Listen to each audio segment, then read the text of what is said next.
શું તમે પણ એક ટેસ્ટના દાળ ભાત ખાઈને થાકી ગયા છો?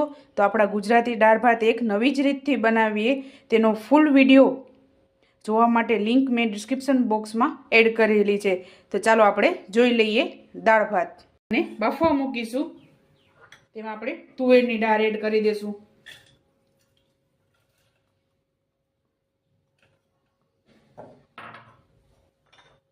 ત્યારબાદ આપણે મગની દાળ એડ કરશું.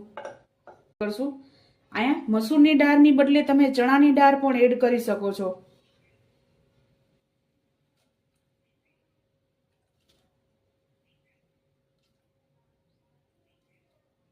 આપણે એક મરચું એડ કરશું.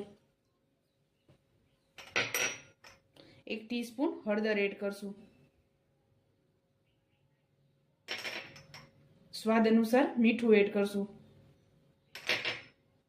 2 ચમચી ધાણા જીરું. 1 ચમચી મરચું એડ કરશું. તીખું મરચું લીધેલું છે, કશ્મીરી મરચું આપણે અહીંયા નથી લેવાનું.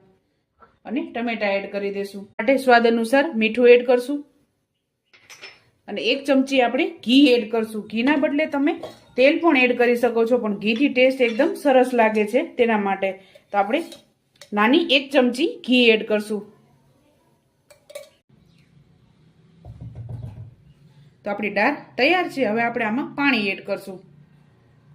તો આપણે આમાં 1 ગ્લાસ પાણી એડ કરશું. પ્રથમ જીરું અને હિંગ એડ કરશું. કારણ કે કોઈ પણ દાળ હોય તેમાં તમે હિંગનો વઘાર કરો તો દાળ પાચનમાં સહેલી પડે છે, જેથી ગેસ પણ નથી થતો અને પાચન પણ આસાનીથી થઈ જાય છે. એટલે આપણે હિંગ એડ કરવી ખૂબ જ જરૂરી છે. ત્યારબાદ ડુંગળી એડ કરી દઈશું. આદુ અને લસણની પેસ્ટ એડ કરશું.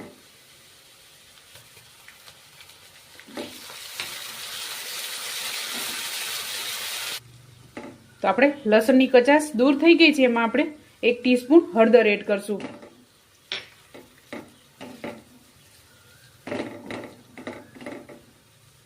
ત્યારબાદ આપણે આ દાળ એડ કરી દઈશું.